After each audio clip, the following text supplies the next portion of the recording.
Hello, everybody. It's Jen.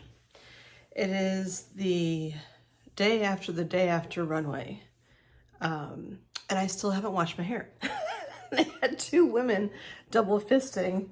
Sorry, I was reading. Well, I'll get to that. Double fisting my hair to straighten it. And I was all makeuped up, and there's probably still glitter in my hair. And as much as I get dolled up for Runway with the fake eyelashes and the high heels and all that stuff, and granted there's probably like 1,000 people there in total, yet when I come on these YouTube vlogs for everyone to see, like there's no makeup, like I just finished pizza, I might have olives in my teeth right now, and I just hit record and like have at it. I guess the optimistic news is that I'm not in bed or on my couch today. Yeah, it's like 7:40 at night, and I am still in my pajamas from this morning. Runway was amazing, and I'll explain that in more detail in a sec. And between my age and whatever else, it's tiring. It wears me out. I get this very large adrenaline rush while I'm there. And then after, it's like, it's time to just like let my body rest. So while I toyed with the guilt of resting and being in bed and whatever, I'm like, no, I have to take care of my body, and that's what it's saying right now. And I don't have a headache, and I'm not really as icky anymore. My my pajama shirt, which someone got for me after the flooding, says to rest. If you're musical, you get that that's like a rest, and it's a G clef on a pillow. It took me a really long time to get that, like, I got that this was the rest, but I didn't get that it was a G clef on a pillow. I thought it was just like, I thought the white part was like a mistake in how they printed it. Oh my. Yeah. So, so yesterday was Runway. I thought I was going to check in on Thursday. Today is Sunday. I was going to check in on Thursday after my appointment with plastics, but that appointment disappeared, and apparently I didn't have an appointment with plastics. I was actually kind of looking forward to seeing him. I'm still in a weird space that, even though I've now had 5 different doctors tell me that this lump, that's my xiphoid process, is just because I've lost so much weight, I still feel like something's not right. I don't know if that's just post-cancer paranoia, or I don't know, or just not trusting in people, or just not trusting in the process, or whatever. I don't know, but it's now like end of October, and I have a breast MRI, a follow-up breast MRI in January. They did a breast MRI when I found the lump. It's like right here. I can distinctly feel it. It's there. I feel like it even got a little bit bigger, but here I'm holding this and like nobody can see. The spot's right here, or bump. It's right here. It hasn't moved. It's not a cyst. I don't really want to play with it. And I know the MRIs are like super sensitive, and if nothing showed up on an MRI, then I feel like I need to just settle down, and there's nothing wrong. It's just hard to get in that space. So I don't have an appointment with plastics until after I have the MRI, because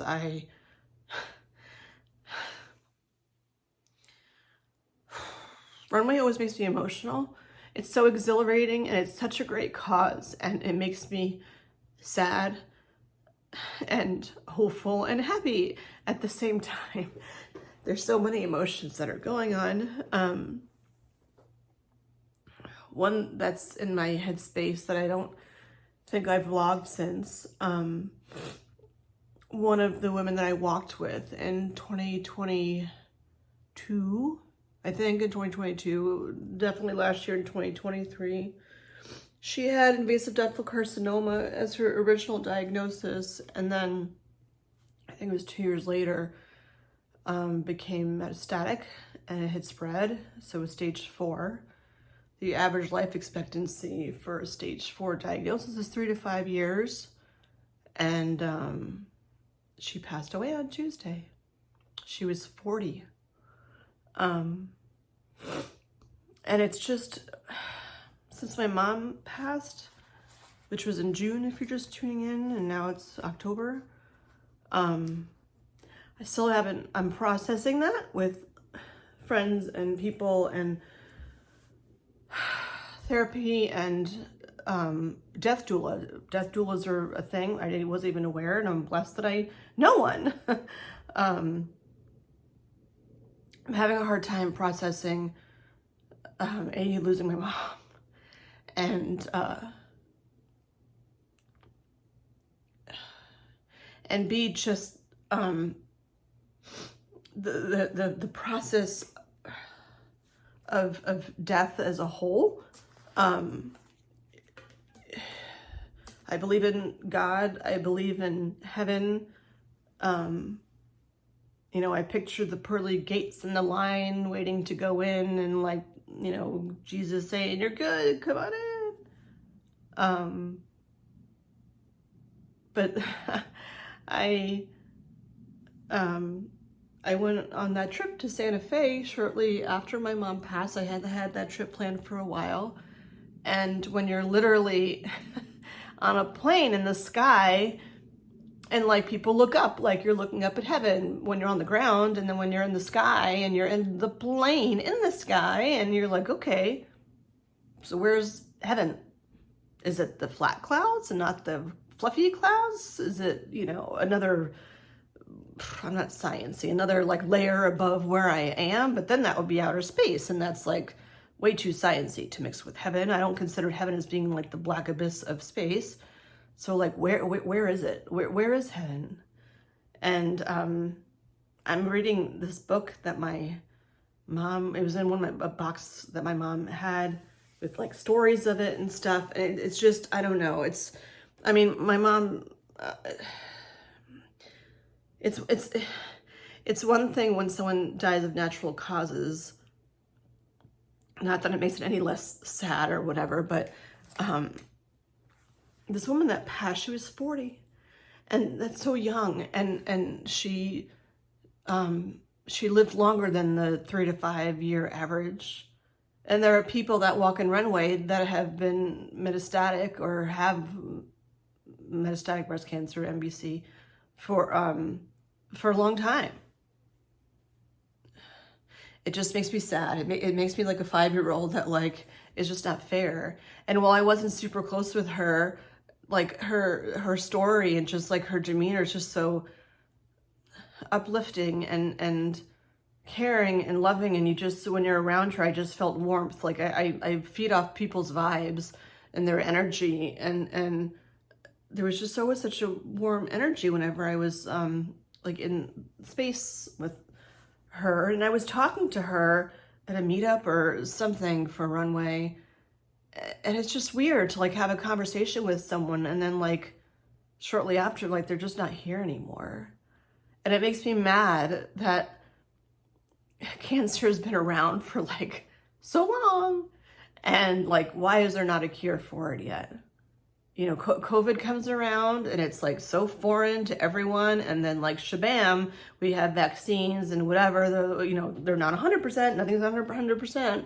But like, why can we find a vaccine for that and not find a cure for cancer? And those people that are like, well, blah, blah, blah, blah. I'm not asking for a scientific explanation. I'm just saying it's the point. You know, it's the point that it's been around so long. And yes, things have come so far, but they haven't come far enough. I had stage 1A breast cancer. And when people ask me like, oh, are you in remission? And I'm like, well, remission's, you know, I don't want to minimize anyone, because I get like, that's a common thing to ask. Like when you say you've had cancer a few years ago, are you in remission? Well, remission's not like a thing, at least from what I know. Remission's not like a thing with breast cancer. From my understanding, it's more like leukemia and like, you know, cancers that are like systemic. Or, you know, I'll say that I had a double mastectomy. Oh, so you're cured. Yep, I'm cured. I'm 100%. Woohoo! And I can't be jaded and mean to people. I went through that phase, and sometimes it's hard not to get into that phase and healing. but you know, I don't want to sit there teaching everyone when I'm just like passing someone by and they say something quick as they pass me. You know, I want to be kind for their caring, but it's hard not to respond with a jaded response. I have a new sign, like, whoop, here we go. Ready to see it? For those mathematicians out there, f of x means functions, and the absolute value of x is always positive. So that's why it says stay positive. Aha! This is like where I tutor. This is my backdrop of where I tutor. So that's the math reference. So I'm trying to stay positive. And one way to do that with what I get from Runway is being around the other people, whether, like, no matter what stage. It's not about, well, it's somewhat about what stage people are at, because obviously the women that have metastatic breast cancer, like, I just want to give them hugs and I don't even know what the right thing to say is. And I even said when I was getting changed in the back room, I was talking to one of the women and I'm like, I want to help you and I don't even know what to say to help you, and I don't even know if that's the right thing to say, but like, I just want to like give you a hug and help you, and I don't know how to do that.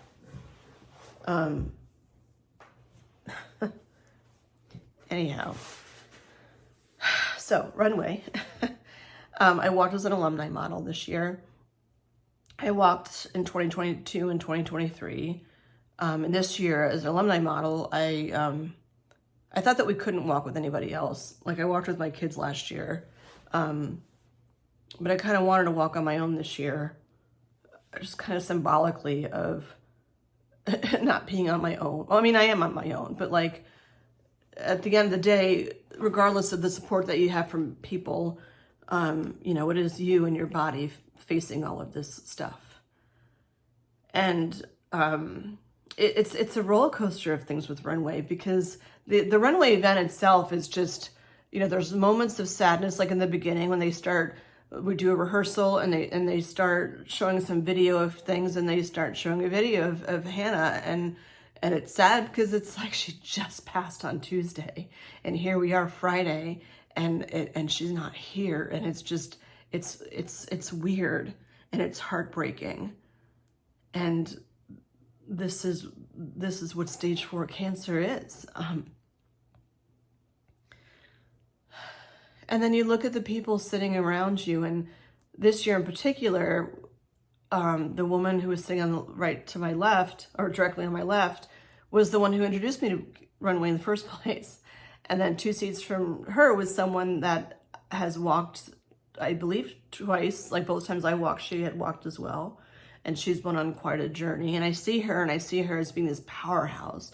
And that's what I feel like I'm surrounded by when I'm there. So like, while I'm here, and I often like leave my times for venting to my friends or on here to share that, like, you know, if you're sad, you're not the only one, but, you know, here's how to get help, and this is what worked for me, blah, blah, blah. You know, I don't powder coat things, like, I just say things the way they are. But when I'm there, I'm surrounded by these women, and it's like they've been on the same path that I've been on, and they've cried the tears, and they've rejoiced in the negative test results that you get, and all the things, and the event for me started with like different stores volunteer or join in, sponsor, whatever, and you go there and they let you or have you wear their clothes because it's like a runway show. And I picked out styles of what I wanted this year because I have lost some weight. I just measured in on actually Friday morning of Runway. I measured in, and my thing that came back from my in-body said I had lost 6 pounds. So I'm like, woohoo! So I felt really skinny going into everything. And what I was wearing was like this romper. I think people thought it was a dress. It wasn't a dress. There were shorts underneath. It was a romper. It was very attached, like it wasn't going anywhere. But if I had the romper like around here I couldn't move my arms, and I'm like, I don't want to not move my arms, because in the beginning of my cancer journey, and the first time that I walked down the runway, I literally couldn't move my arms above like a certain, my left arm, yes, but my right arm, I couldn't move above here. I had gotten a frozen shoulder, and just post-surgically, I didn't have full range of motion with my arm at that point. And even now it still feels weird, and the MRI that I'm having is to check some, what's the word, enhancement that was underneath my right armpit. But I feel like it should be fine, because they took six lymph nodes from my right side, and they were all clear. But of course the thoughts always in your head, like, well, did they miss a cell, you know? But that's what the MRI is for, and I will deal with that in January. It is not January, it's not a today problem. But yeah, when I put this outfit on, it was all like, it's frilly and full of flowers, and I'm like, I don't like flowers. And I was being so hard on myself about, like, I'm like, I look like a box. My outfit, I look like a fucking box. And the whole point was, like, I've lost weight, and I wanted to kind of show that off this year.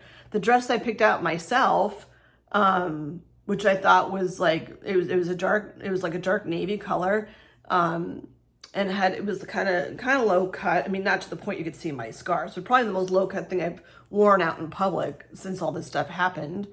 And what bothered me a little bit, but not really, my older son came, and I asked him to be on, like, symmetry duty.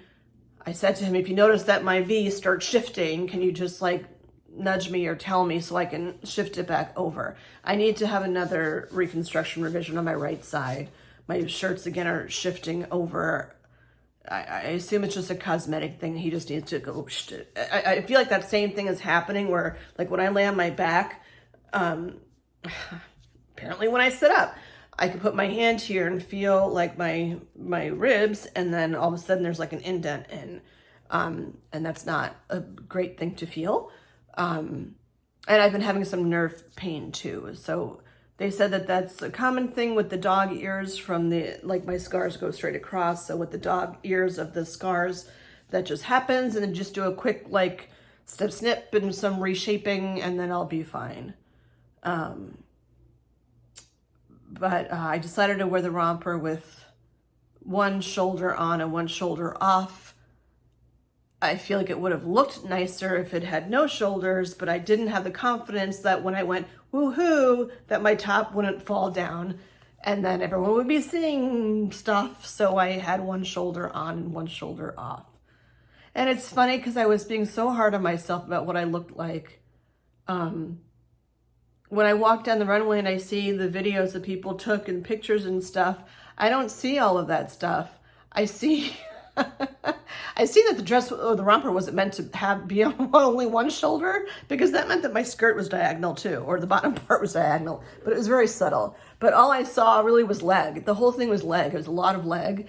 And I remember in the beginning, when I was having such a hard time moving around, before I knew I had frozen shoulder, I was told by the oncology psychologist that, like, you know, there's nothing wrong with your legs. Just go walking, you know, just move around. Like, you can do things, even though, like, with my arms on my upper body, I couldn't do what I could do before yet.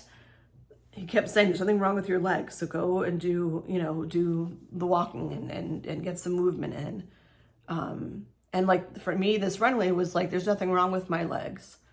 My ankles were not nearly as swollen this year as they were last year, though I still had a hard time getting straps closed, but I just asked for help. And, like, I sat on the chair, and I said, I'm going to need help with getting the straps on. Part of it is my ankle swelling. The other thing is bending forward. Even after all this time, it's like when I bend forward, my belly, you know, I'm still up a lot of pounds. And when I lean forward, my belly hits my thighs, and I can't lean down the way that I used to. I'm much stiffer than I was, which is getting better, but it's not to the extent that I was before all this shit happened. And then my boobs get in the way. Like, implants are not pliable. Like, if you lean on one, it's not like it's going to shift over like a regular boob would. You can't move it. It is where it is. And mine are under the muscles. So, wait, over the Oh my gosh, how do I not know that? No, they're over the muscle. I can't believe I forgot that. They're over the muscle. Anyhow, but they're there and they're not moving. So to bend over and do things, even like tying your shoes, like I just have to do it differently than how I used to do it.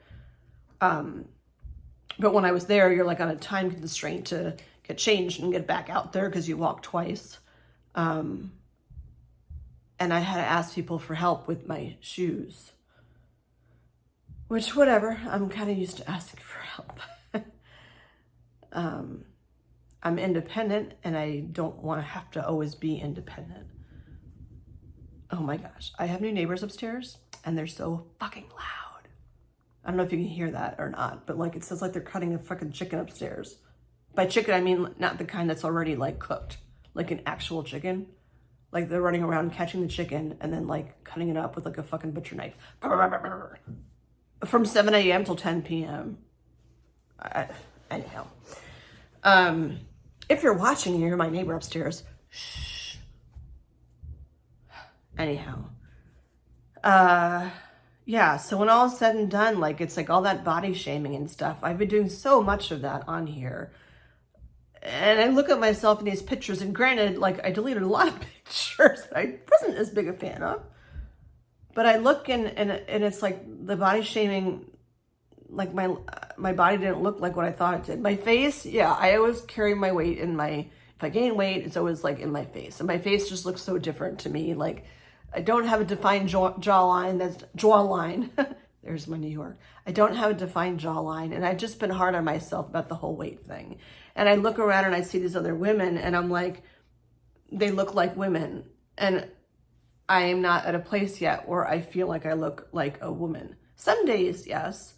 The things I have control over, like when I do my makeup really good, like today's not a good makeup day because like I'm still from my rolling out of bed and my glittered like hair product, it's still a little crunchy, but whatever. I just,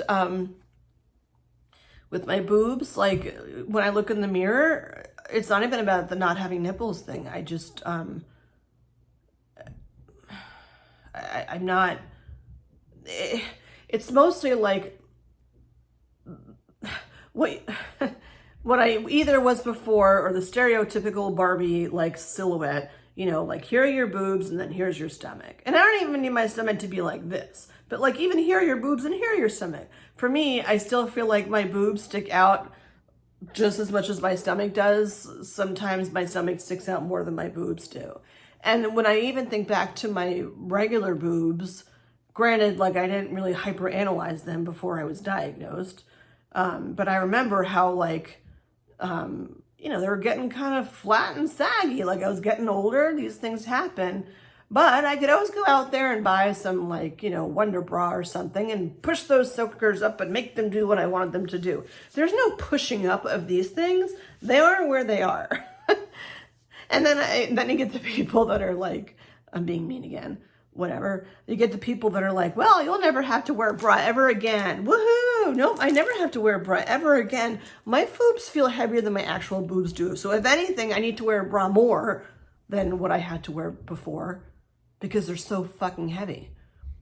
But I didn't wear a bra at all at Runway for either of my outfits, which was both frightening and empowering at the same time. It was kind of me taking ownership. I didn't fall on my heels, woohoo. But then I saw pictures of me, not even in that dress. When I got into my navy dress, I saw pictures of me and just, my son was saying the lighting was just really bad. It was super bright and not in a flattering spot. And it just looked like I was like round boobs. I mean like round boobs. Like most boobs aren't like round. They're like, you know, like used more like, more so than like round. It was like round boobs and like round belly with a round belly button on the inside. And it was just an awful, awful, awful picture. And I was just stuck on that. Like, that's what I look like. Like, that's what people see when they look at me. And my head just went into like not good places. And then I started drinking gin and tonics and like whatever. But that's the space where I'm in right now. It's the body shaming thing. But I'm gonna flip. I'm gonna stay positive and flip on the other side of the fact that I was around. Like this year's Runway, I've since I did the retreat in the spring from Runway, I got to know several of the women so much better, and going there and seeing familiar faces and the stuff that we've shared with each other, like that was just wonderful. Like they get it. And there's kind of a running joke. One of the other models,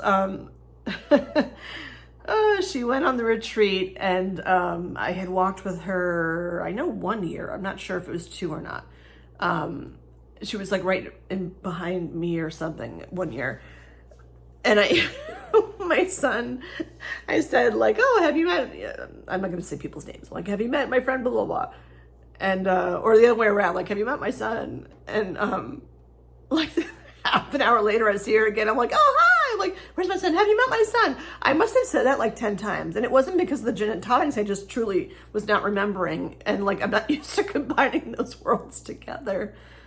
But having them there, like, and having them get it, if you're early on in this journey and you're watching and you came across this vlog and stuff, I encourage you not to watch it like out of order, because you'd probably get pretty depressed watching me the past few months of vlogs. Because I don't know, I've just, the emotion of all this shit, like really kind of just smacked me hard, about 6 months ago.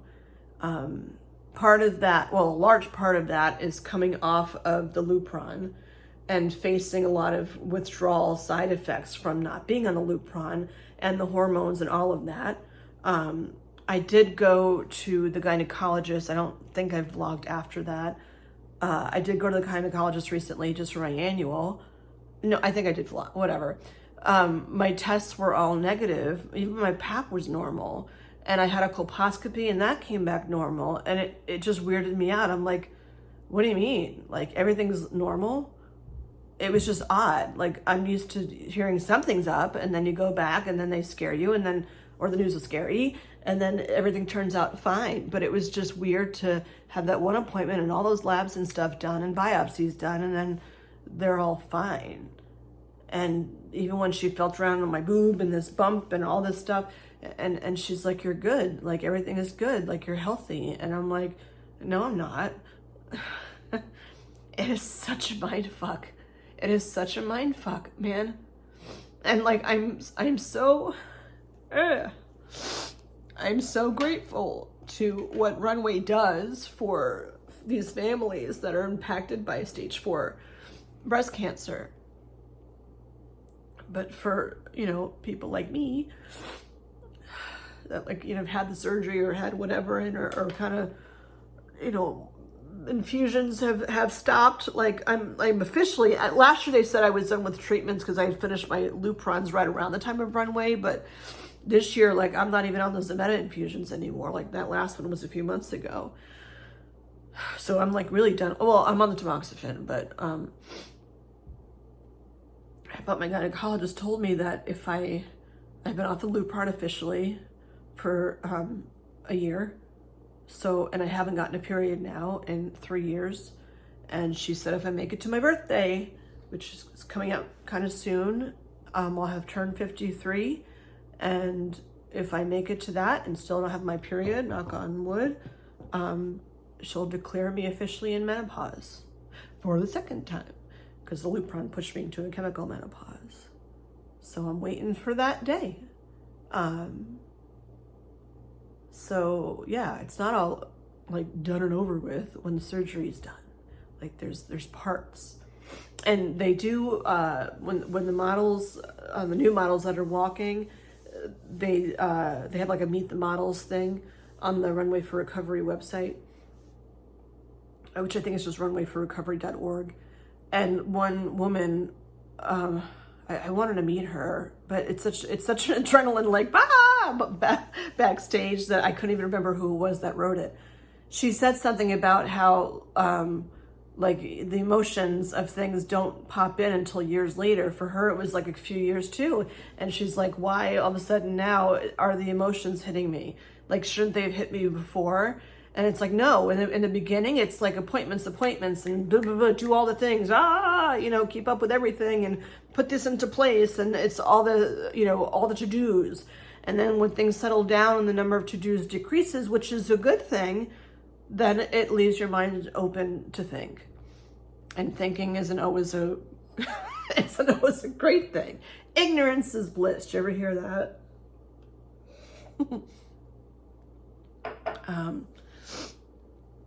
But I'll switch to my gratitude because I'm already at a half an hour and I have to get ready for bed, but I am ready for bed. My gratitude. The helix piercing maybe wasn't the best choice. I feel like it's upside down. It feels weird. Yeah, I don't know if that was the best choice. I got my helix pierced while I was doing the Lupron injections. I feel like this earring just doesn't fit me right. I got my helix pierced when I had the Lupron injections. I don't know if this sounds messed up. I'm just being straight with you. I did it because it hurts. Well, it hurt. It doesn't hurt anymore. But the Lupron brought a lot of like serious sensory overload. You can rewind and watch those. But the helix piercing kind of helped to distract from my whole body being in sensory overload. If I could just like focus on my ear and like play with it, even though you're not supposed to play with it because then it just gets irritated. Since being off the Lupron, I don't have the sensory overload anymore, so my ears actually healed. The tattoo was the biggest thing I have not regretted. That was such a big decision in my probably entire life. That I have a picture of being like, with my flowers showing, and it's subtle. Maybe it looks brighter now, I don't know. In the picture, it was kind of subtle, and I was so happy it was there. And then I saw some other woman who had a few, not with color, on her, and I'm like, I want more. They're I have a lot of battle wounds, and I want to have some pretty to go along with my battle wounds. But one thing at a time. I need to not like do anything to mess with my body for right now. But the gratitude, I am beyond thankful for the Runway organization. I'm going to do the personal thing because obviously you can go on the website and see the stories and hear what they do for families with the grants that they give and stuff. But for me, it's the opportunity for you to just sit and someone does your makeup for you, which makes me feel feminine. And I feel like cancer has taken so much of my femininity, and it is taking a really, really long time to get it back. With the Lupron and my ovaries shriveling up, I don't know why I'm laughing. There's so many parts of it that are like, you're not a woman anymore because like you don't have boobs. I look at these as I had my breasts amputated and I have a prosthetic put in. I don't consider them my boobs. My Lupron, like with my ovaries, they're all shriveled up. That takes away from my womanhood. Ending my period, which should be something to rejoice, but it's just another aspect of taking away from your womanhood and things ending. So Runway gives back to me the feeling of being a woman. My makeup being done for me, compliments on how great my skin is and how I don't look my age, and then body glitter, which, oh my gosh, I have laundry to do and that's going to be a project. It's not even a lot of laundry, there's just a lot of body glitter. And then my hair, which I'm blessed that I didn't need to have chemo. And my hair always takes a long time because it is very thick, and it took 2 women to get it to look like what it looks like now. They were like going at it, and they're like, double fist, grab a flat iron,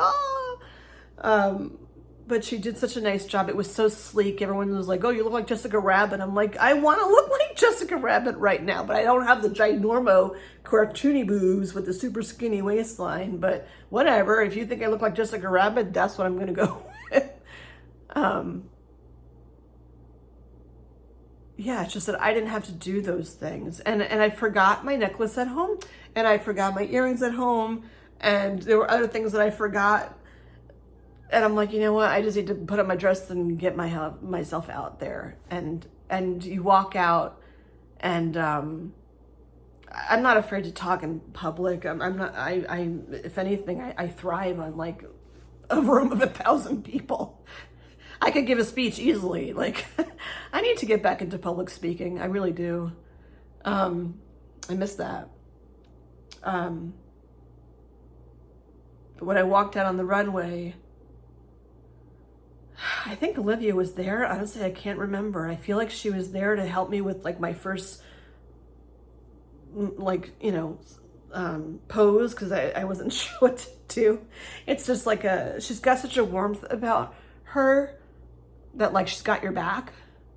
Olivia's the one who runs the organization. I feel like she was there, and I was like posing for her before I even turned to walk down the runway. And then my son was there, gave me a high five. And then I walked, my chin held up high. And as much as you think about like, what's my walk gonna be like? When you're out there, your walk is just whatever it is, whatever you had planned, usually goes right out the window. And then my friend that I met through the paving program, which I talked about, the paving the path to wellness program that MGH does. I've never met her in person. She has saved my hide with getting help in the wintertime when I was in really a dark place. And she's a feisty woman, and she cracks me up, and I feel protected around her. And that was just the first time that I met her. And she was at the end of the runway filming me as I was coming down. And just to like walk down and like she's there, and it's like someone that has your back. And as a single mom, divorced, my apartment flooded. If you missed that from a year ago, or no, oh my gosh, it's almost 2 years ago. That's crazy. I'd been through a lot where people have disappeared. I had to leave the town where I had lived for 14 years because my apartment flooded. And to have people that have your back means so, so, so, so much. I can't even begin. So much gratitude there. And then just the laughs after. You're on the dance floor. My son starts dancing a hot to go, and I hear these girls come over like, he looks like the happiest person here. And it just makes me so happy that these random chicks think that he's so happy, or say that he's so happy. And I had just a nice night with my son, and my younger son was there the first year with me, and my older one wasn't there. I think he was studying abroad at the time or whatever, but to share that time, that special time, and have, like, obviously I haven't seen the show itself yet. It just happened on Friday. Today's Sunday. So it'll be online or on YouTube or something, I would assume, or on their website. Maybe there's a link for it. I think it's on the website. There's a link for it, that you'll be able to watch it like in a few days or so. So I don't know what, like, I was behind the scenes, so I don't know what happened, like what he saw.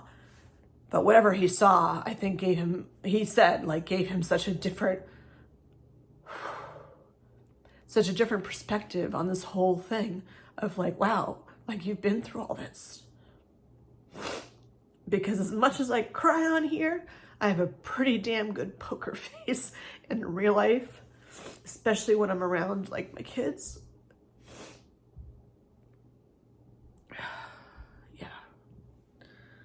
All right, for time's sake, I'm gonna close this up. By the time you watch it, it'll be like 6 months from now because I'm behind, but that's okay. That's okay. Words of wisdom. My words of wisdom for today would be to find the resources around you that you have. Like Runway, they're here in New England, they're in New York, they're in Newport Beach, California is one of their runway shows in January. I know they're expanding. There's organizations out there. There are groups to help you with the most specific things that you wouldn't even think that it's someone's job to do that.